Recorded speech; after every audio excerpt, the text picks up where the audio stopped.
Muchas gracias y en primer lugar, buenos días, y en primer lugar lo que quiero dar es las gracias a Gloria Clavería por haberme invitado a participar tanto en este encuentro, esta jornada, como luego en la publicación, porque claro, me está dando la oportunidad de escuchar y aprender tantísimo sobre una época y unos diccionarios que se están mostrando, como era de prever y como se ha repetido ya varias veces, inabarcable, y si lo son inabarcables son por la enorme riqueza que encierra la época, la lengua y los diccionarios. En este caso yo voy a hablar de las ideologías lingüísticas en los diccionarios académicos de las fechas que nos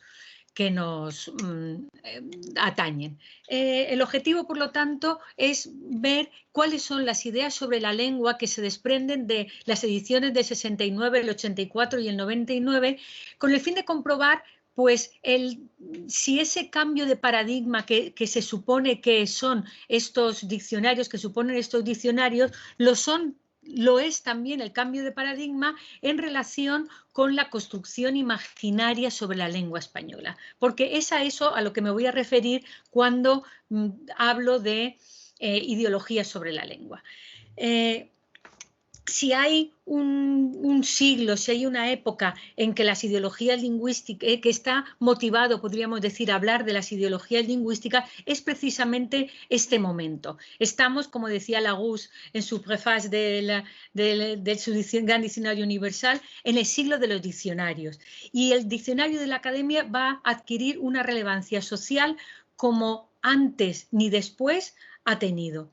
Si podemos llamar este siglo el siglo de los diccionarios, lo es tanto por la cantidad de obras lexicográficas, efectivamente, y en ese sentido lo decía Larousse, como sobre todo, como decíamos, por la atención insólita, sin precedentes y con muy pocos consecuentes que el diccionario académico recibió por parte de la sociedad de su tiempo.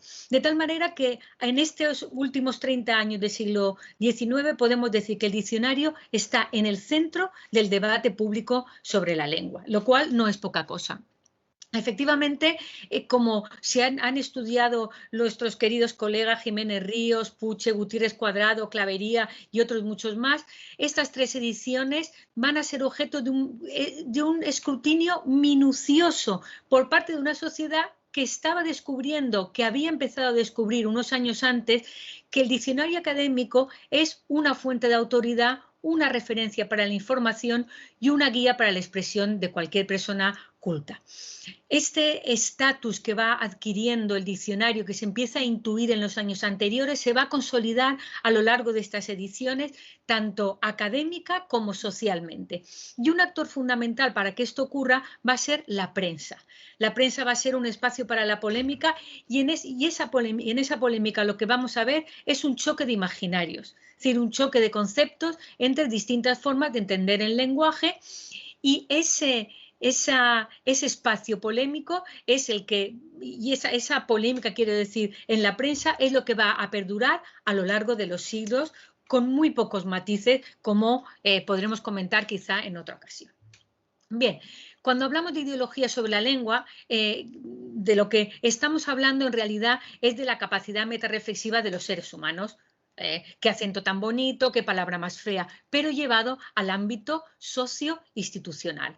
Una ideología sobre la lengua, como una ideología, es al final un constructo, una representación mental, es una noción cultural que nos proporciona marcos para interpretar y comprender, en este caso, lo que la lengua es o lo que la lengua debe ser. ¿Para quién? Pues para una comunidad, para una institución, para un grupo de hablantes, para un momento histórico. Los imaginarios lingüísticos, las ideologías lingüísticas conviven en los mismos años y en los mismos espacios, y por eso se producen polémicas, porque se producen choques sobre qué se supone que la lengua es, qué se supone que un idioma debe ser, dónde se supone qué es bueno, qué es malo, qué es un problema para una lengua en un determinado momento. Son pues construcciones imaginarias, pero la importancia de esas construcciones imaginarias es que funcionan como filtros que permiten emitir juicios sobre la lengua. Así que lo que vamos, y precisamente por eso, vuelvo a lo que acabo de decir anteriormente, el siglo XIX me parece un siglo esencial para empezar a entender en España el florecimiento de las ideologías lingüísticas en debate público, porque claro que siempre ha habido tomas de postura sobre la lengua, pero lo que se habla aquí es el debate público sobre la lengua. Y, por ejemplo, ¿qué quiero decir para ir concretando más con esto? Pues que en realidad cualquier discusión que se da sobre el diccionario, que es fundamentalmente la que se da en la prensa en esta época, es una discusión sobre la lengua. Por ejemplo, cuando Clarín, esto parece un perogrullo, pero quiero explicarme. Cuando Clarín critica el tratamiento de las preposiciones, Balbuena cuestiona, bueno, Balbuena lo cuestiona todo, pero cuestiona, por ejemplo, las marcas diatópicas. Alba de Seréis o Chegaray discuten términos técnicos y científicos, o como el Herán se afana por defender una nueva incorporación, un neologismo, no solamente están argumentando sobre que si está bien esta entrada del diccionario, que si está mejor definido, que está mal, están sobre todo tomando postura ante lo que creen que el español debe ser. En realidad, en el fondo de todos esos debates está intentar encontrar respuesta a preguntas sobre quién tiene la autoridad lingüística. Eso es lo que está preguntando Balbuena y lo que está cuestionando. ¿Qué es una lengua y qué es un dialecto? ¿Y qué límites tiene? ¿Cuáles son los límites del purismo? ¿Hasta dónde admitir un neologismo? ¿Es el español una lengua para el conocimiento lingüístico? ¿Qué gramática enseñar? Todo esto es lo que compone en realidad el núcleo de las ideologías lingüísticas, es decir, de la reflexión sobre la propia lengua, de la construcción de un imaginario sobre la lengua que podría ser algo muy inocente o algo inocente si quedara ahí, pero lo que lo hace realmente importante es que tiene una dimensión social y en muchas ocasiones una dimensión política. Y si esto ocurre es porque la academia se empieza a ver desde fuera y ella a sí misma como una institución con un valor normativo, a su papel de conservadora de la pureza, de limpiar, fijar y de esplendor, está empezando a considerarse, a verse ella misma con poder lingüístico, con poder para regular. Y esto no solamente lo está viendo la propia academia, sino que lo están viendo desde fuera. Y ese es una de las razones del choque ideológico que se va a empezar a desarrollar a partir de ahora. Bien, la tarea que nos hemos propuesto nosotros es ver, no estudiar su circulación desde fuera, sino entender cuál es ese imaginario que se está creando ahora sobre la lengua desde dentro del propio diccionario y en concreto a partir de del análisis de determinadas entradas que ahora voy a explicar y de definiciones que aparecen en los DRAE del 69, del 84 y del 99, tanto entre ellos como con respecto a las ediciones anteriores. Así que ahora, como el tema que estamos haciendo es explorar estos diccionarios, vamos a ver estas ideologías desde dentro y ya tendremos tiempo para ver cómo rebotan hacia afuera. Puesto que las ideologías lingüísticas son ideologías, el sitio para encontrar la información, como en tanta bibliografía, desde Forjas a Lehmann, pasando por tantos autores que han trabajado sobre las ideologías en el diccionario, la ideología la encontraremos en los sitios habituales. Por ejemplo, los lemas. ¿Cuántos, cuándo y cuáles se añaden o se quitan? En realidad, un lema es una palabra que define un tema. Si hay una cantidad en una época de lemas nuevos, quiere decir que es un tema, un temata, una idea que en el análisis del discurso significa que es un concepto que importa en una época. Las definiciones que se modifican, hasta qué punto y en qué sentido esa modificación construye un nuevo imaginario sobre la lengua. Y sobre todo, si esas definiciones tienen una regularidad, hay una voluntad de sistematizar, de regularizar de alguna manera una visión sobre la lengua, lo vamos a ver a continuación. Lo mismo podríamos decir de las acepciones, que se cambian de orden, se eliminan o se modifican, de las marcas y desde luego de toda la información que hay dentro de los artículos, los ejemplos, las voces y las valoraciones que tanto valor ideológico tienen. ¿Qué es lo que hemos hecho nosotros entonces? Metodológicamente, lo que hemos hecho es un análisis cuantitativo y un análisis cualitativo. En el análisis cuantitativo han consistido en seleccionar 55 términos que podríamos llamar de corte sociolingüístico, es decir, que hacen referencia a la vinculación de lengua con la sociedad, al concepto de dialecto de que se ha hablado ahí, al concepto mismo de lengua en relación con su estatus social, al concepto de norma, todo lo que tiene que ver con lo que está bien o mal dicho, y a la propia naturaleza disciplinar de la lingüística. Y eso lo vamos a ver en estos tres diccionarios, y he destacado el del 84 porque ya adelanto, como es de suponer, que es en este diccionario donde se producen la mayor parte de los cambios, y en realidad todas estas palabras hemos supuesto que nos permitían reconstruir un imaginario social, normativo y disciplinar sobre la lengua que, como vamos a ver en efecto y se confirma nuestra hipótesis, en el año 84 da un giro, no quiero decir radical y revolucionario, pero un giro muy importante con respecto a lo que había previamente. Lo que hemos hecho, el análisis cuantitativo, lo que nos permite es visualizar la secuenciación de las incorporaciones. Hemos cuantificado cuáles estaban presentes en las ediciones anteriores y cuáles eran nuevas. De las nuevas hemos visto en qué fechas, en qué edición se incorporan, y de las antiguas hemos visto cuáles tienen una nueva definición, una definición revisada, o se le añaden nuevas acepciones o son eliminadas. Esto nos va a dar un mapa, pero ese mapa luego vamos a profundizar en él con el análisis cualitativo. Y en el análisis cualitativo es cuando vamos a ver la naturaleza verdadera de esos cambios. Como el otro día hablaba nuestra compañera Margarita, reformulaciones, adiciones y supresiones son digamos, técnicas lexicográficas que en estos diccionarios se van a utilizar, y vamos a ver aquí en qué sentido. Nosotros de todo esto, aquí nos vamos a fijar fundamentalmente en aquello que tiene más relevancia para la construcción de estos imaginarios, que van a ser sobre todo los hiperónimos y el uso de modelos y fórmulas definitorias. Bien.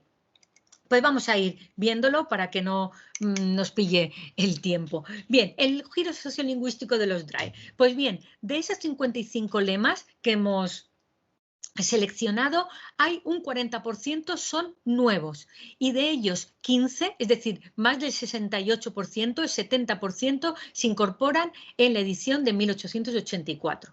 Los 33 están en las ediciones anteriores, un 60%, pero de esos 33, el 100% de los artículos son revisados en algún aspecto. ¿De qué artículos, de qué léxico estamos hablando? Pues aquí lo tenemos. El léxico que se incorpora en 1884 tiene que ver, por una parte, con valoración de la lengua, vulgarismo, arcaísmo, extranjerismo, vernáculo. Por otra parte, con naturaleza de los neologismos, es decir, concreción del elemento neológico, anglicismo, portuguesismo, lusitanismo, arabismo, americanismo, germanismo, pero también no solamente neológico, sino también de elemento constitutivo de la lengua, como por ejemplo, arabismo y hebraísmo. Tiene que ver también con la inclusión de disciplinas lingüísticas como la lingüística como la lingüística, y de las actividades de las actividades alrededor de la lengua, es decir, la lingüística da lugar a lingüistas, la romanística a romanistas, pero también galicista, arabista, hebraísta y helenista, es decir, que ya no solamente existe el objeto, sino quien se ocupa de él. Y luego la entrada de dos palabras que dicen muchísimo sobre el giro lingüístico de la academia, que son sánscrito e indoeuropeo, que nos están hablando de hasta qué punto nuevas visiones de la lengua empiezan a formar parte del léxico académico. De las ediciones las palabras que estaban en las ediciones anteriores se revisan todas. Son especialmente destacables las nuevas definiciones del 84, purismo, barbarismo, solecismo, inglesismo, vascuence, habla, jerigonza o filólogo, van a ser revisadas, y de eso vamos a ver algunos ejemplos, van a ser redefinidas. Corromper, italianismo, idioma, habla o latinismo van a ser revisadas. Fíjese que en algunas ocasiones están dos veces, porque ocurre no solamente se añade una nueva a veces una nueva acepción, sino que como ocurre con habla, están 3 veces, sino que se define, se revisa en ediciones siguientes y se le añaden nuevas acepciones. Y lo mismo va a ocurrir como, por ejemplo, vulgar, purista o vascuence, por decir algunas de ellas. Bien, todo este nuevo vocabulario que entra y que se revisa no es por casualidad. Todo esto está en perfecta coherencia con lo que está ocurriendo en la academia y en la lengua. En primer lugar, en coherencia con su propio objetivo. En las reglas de 1870 se propone incluir la materia lingüística como algo que ya se ha comentado a lo largo de estas jornadas. Por otra parte, las gramáticas de 1870 y de 1880 ya hacían, a la de 1870 ya se hace advertencia sobre los progresos de la filología y la lingüística, y en la de los 80 por primera vez aparecen en la gramática el desglose de los posibles neologismos o elementos que forman parte de la lengua, con distinta valoración, latinismo, anglicismo, demás. Por otra parte, el interés científico y social por la gramática comparada la dialectología y la neogramática es evidente en estos años. En el año 56, por ejemplo, Manuel Asas da la conferencia La lengua sánscrita en español y Francisco de Ayala Canalejas, Las leyes del idioma, y ambas conferencias ante la academia para tomar posesión de sus cátedras en sánscrito y en indoeuropeo, respectivamente. Valera, por su parte, en su discurso de respuesta, habla de que la ciencia comparada ha sustituido la gramática general, y el académico Felipe Monlau da su discurso de entrada en la academia sobre el idioma valaco o romance oriental comparado con el castellano y demás romances orientales. Es decir, que una nueva orientación de la filología, de la lingüística y de la gramática empieza a entrar, o podríamos decir casi que entra de lleno en la visión académica. Y todo está también igualmente en coherencia con la nueva información etimológica y las nuevas marcas que aparecen en el diccionario. Las etimologías necesitaban que aparecieran esas lenguas de donde procedían las palabras, de tal manera, y lo que pasa es que la academia, y esto no acaba de hacerlo, porque por ejemplo en etimología tenemos marcas como por ejemplo el bretón, el turco o el persa, que sin embargo no aparecen como entradas en el diccionario, como si aparecen otros idiomas, como si aparece el quechua, por ejemplo, en el 1899. Bien, pues todo este conjunto de incorporaciones que hemos visto se concreta ahora. Lo que vamos a ver cualitativamente, voy a presentar una selección de análisis de qué se produce dentro de estas definiciones. Y quiero llamar la atención, como he dicho, sobre algunos aspectos especialmente relevantes. En primer lugar, la sustitución de hiperónimos con valor peyorativo y la orientación lingüística de las definiciones. Por ejemplo, barbarismo y solecismo, que eran definidos. Cuando pongo en 1852 no quiero decir que solo en ese diccionario, sino que hasta 1852 como vicio contra la pureza del lenguaje o defecto en la composición son sustituidos por otro hiperónimo que tiene un valor muy interesante: falta del lenguaje o falta de sintaxis o error en la pureza. El neologismo igualmente aparece como un vicio. Varias cosas quiero observar aquí, quiero que me dé tiempo a decirlo todo. En primer lugar, veremos varias cosas.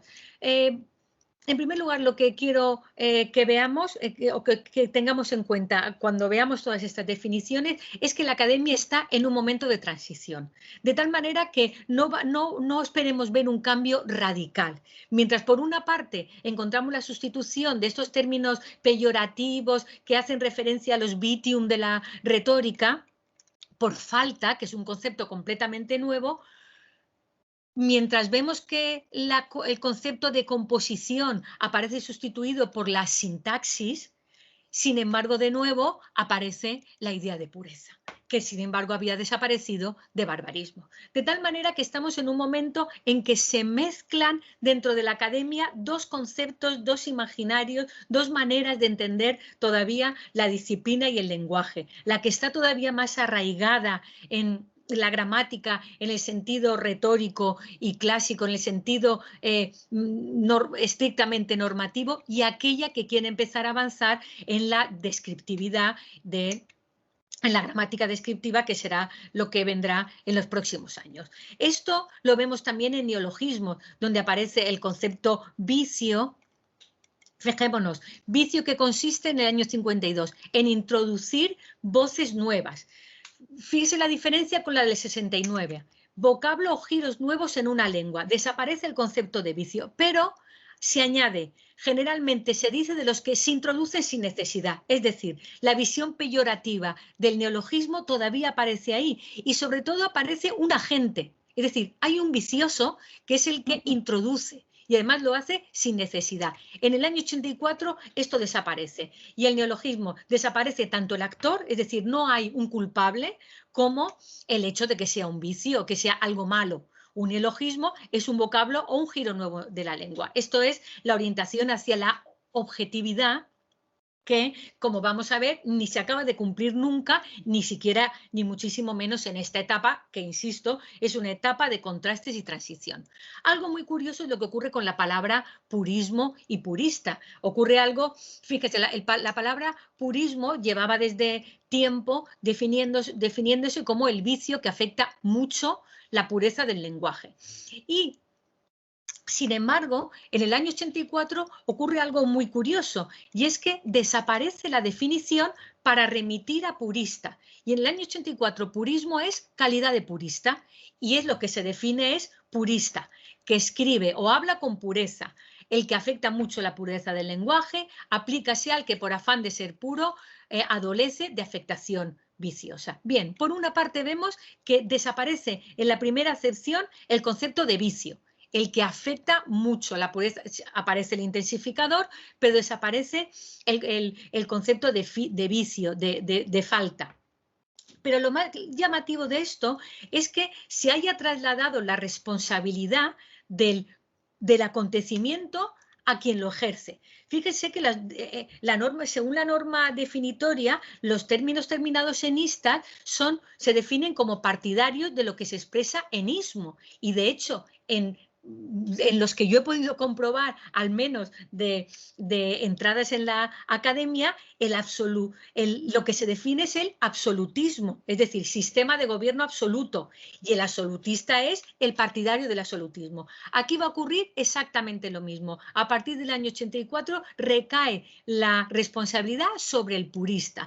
De entre las razones que puede haber sobre esto es precisamente la relevancia, la importancia social que el debate sobre el purismo y sobre los puristas está teniendo en la prensa. Sobre esto trabajaré un poco más adelante, pero creo que es muy interesante y creo que fue la presión probablemente de la prensa y del debate sobre la lengua el que hizo que purista acabara teniendo un lugar más relevante en el diccionario que el propio hecho del purismo.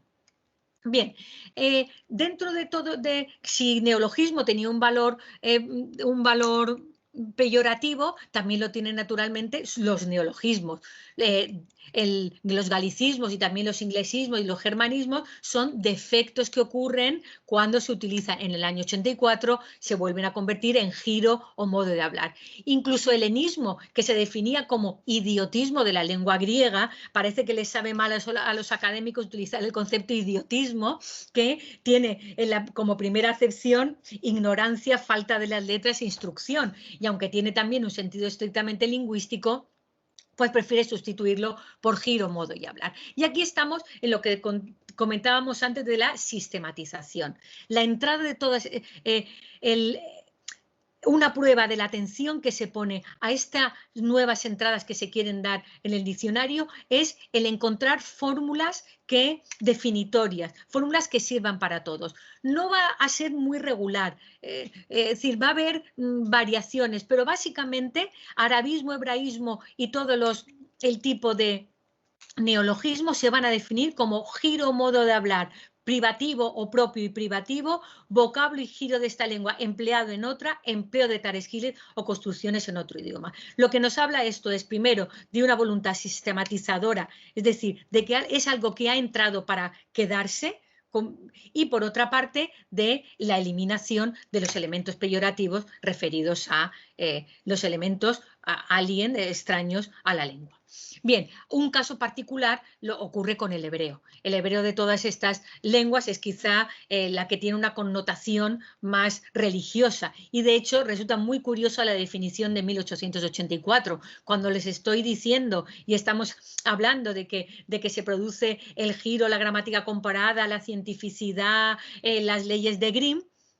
Miren lo que nos cuentan en 1884. Se dice, lengua de los hebreos, una de las semíticas. Según parecer de varios expositores, era la que hablaban los hombres al empezar a construir la Torre de Babel y se conservó en Heber y su familia después, y su familia después de la confusión de las lenguas. Es decir, de pronto en las reuniones de la academia se hablaba de la Torre de Babel. Quiero decir, por eso cuando decimos que estamos en un momento de transición, lo decimos, y cuando decimos que hay imaginarios ideológicos sobre la lengua contrastados, esto es más que una evidencia. Bien, la variación es otro de los aspectos importantes que aparecen como una novedad. Vamos a ver a continuación en la diapositiva siguiente la definición de dialecto, una definición muy seria, como vamos a ver, y que supone esto sí, un punto un momento de un antes y un después sobre los conceptos de lengua y dialecto. Pero entre tanto, miren lo que está pasando al mismo tiempo. El catalán es el lenguaje hablado en Cataluña y tiene variedades. El gallego es un dialecto. El vascuence es esa lengua de remota antigüedad que sin embargo tiene dialectos y el castellano es la lengua nacional. Digamos que por una parte tenemos la voluntad de empezar a definir los estatus lingüísticos, es decir, los estatus de la lengua, pero por otra parte tenemos el desarrollo de la dialectología, que en estos años justamente es cuando va a empezar a desarrollarse los mapas lingüísticos, como se ha hablado también en América y en España. Pero de momento lo que tenemos en el diccionario es una auténtica confusión sobre las lenguas, los conceptos de lengua y dialecto. Y sin embargo, el concepto de dialecto quizás sea uno de los más acabados que presenta la academia. En el año 52, el dialecto es el lenguaje que tiene con otro u otro un origen común, es decir, la idea de troncos y ramificaciones, aunque se diferencia en las desinencias o en otras circunstancias de sintaxis y de pronunciación, es decir, una definición completamente imprecisa. Vamos a ver la de 1884 porque tiene 4 rasgos que además nos sitúan de manera muy evidente la ideología lingüística que hay de fondo. Un dialecto es un lenguaje que, sin ser realmente diverso de uno u otros, difiera de ellos en algunos accidentes analógicos. Me paro aquí. El concepto de accidente analógico es, para los neogramáticos, la analogía es el motor del cambio. De tal manera que aquí tenemos ya introducido un término científico para definir dialecto. Por otra parte, esos accidentes ya no tienen que ver con las desinencias o con las circunstancias de la sintaxis, que yo no sé muy bien lo que son las circunstancias de la sintaxis, sino con lo sintáctico. Y cuando hablamos de pronunciación, en realidad lo que atañe es a los sonidos de la lengua. La palabra fonética entra ahora también. Cada uno de los lenguajes particulares de esta índole que se hablan en determinados territorios, y esto sí que es fundamental, porque como cuenta Moreno Cabrera en un artículo sobre el dialecto, es ahora cuando el concepto de dialecto va a adquirir su naturaleza diatópica, y ahí es donde se va a quedar durante mucho tiempo. A diferencia de la lengua general, y eso también es importantísimo, oficial y literaria, y esto también es importantísimo desde el momento en el que, puesto que este manifiesto lo que hace es, por primera vez, mostrar la jerarquía lingüística y la diferencia entre lo que es una lengua oficial y lo que no es una lengua oficial. Estamos a las puertas del prestigio lingüístico y todo esto son conceptos sociolingüísticos, conceptos que están, sociolingüísticos avant la lettre naturalmente, conceptos que están empezando a entrar pero que suponen una toma de postura. Ya tenemos qué es una lengua oficial y literaria y qué es lo que no lo es. Ya tenemos lenguas que se hablan en determinados lugares y luego tenemos las lenguas que se hablan en el mismo país. Fíjese que el diccionario de 1884 es un diccionario en el que se reitera muchísimo el concepto de oficial. Este concepto de oficial aparece en dialecto y va a aparecer en el concepto de lengua.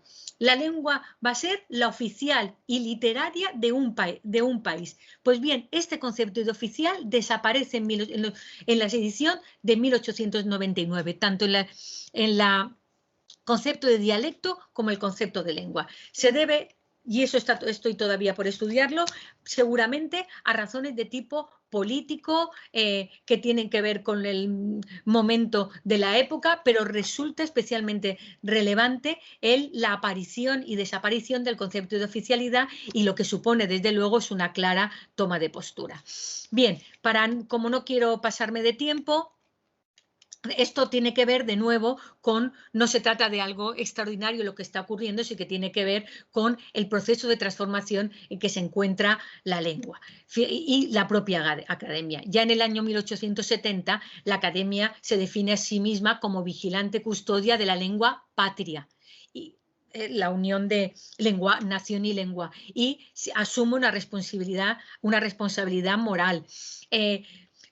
Prueba también de todavía las vacilaciones son que en la gramática de 1880 aún aparecen los vicios de dicción y los vocablos y la valoración de los vocablos castellanos con términos encomiásticos, expresivos, hermosos, elegancia, propiedad, es decir, muy todavía arraigados en la retórica antigua.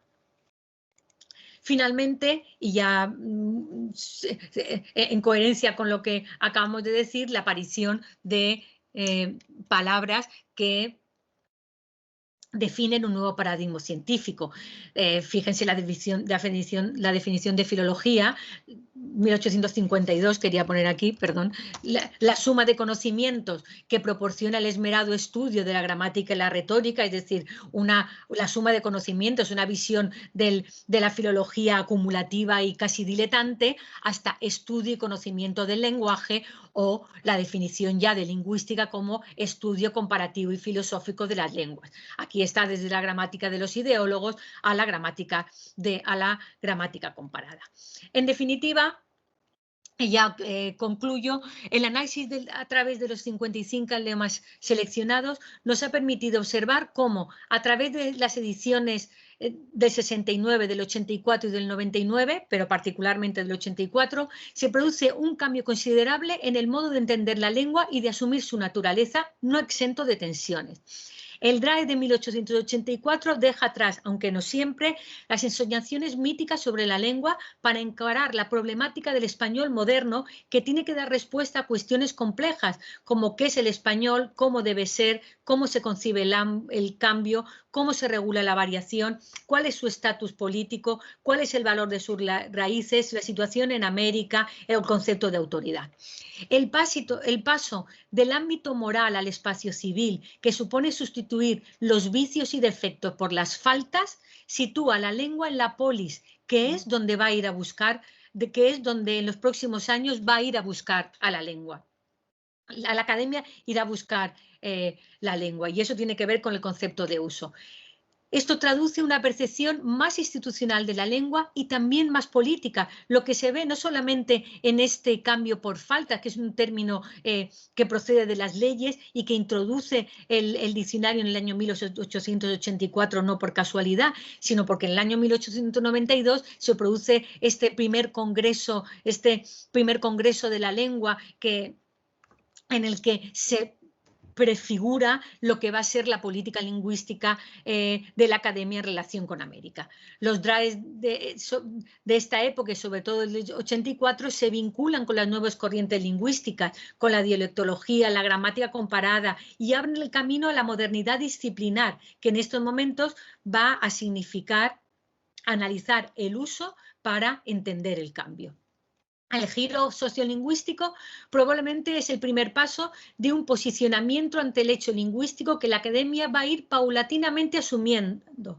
Cada vez será más científica, más legitimada, más política, estará más expuesta y también más comprometida. Y eso va a crear cada vez más filias y más fobias y un choque, por lo tanto, de imaginarios. El debate sobre el diccionario acaba siendo el germen del nacimiento de una tradición discursiva que llega hasta nuestros días, el columnismo lingüístico. El chamanismo lingüístico, el debate público en España no se hace hablando de los buenos o malos usos de los hablantes, sino de los buenos o malos diccionarios o de los buenos o malos lexicógrafos. Así van a empezar a circular las ideologías lingüísticas en la prensa, de manera que podemos decir que estos diccionarios suponen un cambio de paradigma, en nuestra opinión, también por lo que se refiere a las ideas sobre la lengua. Muchas gracias.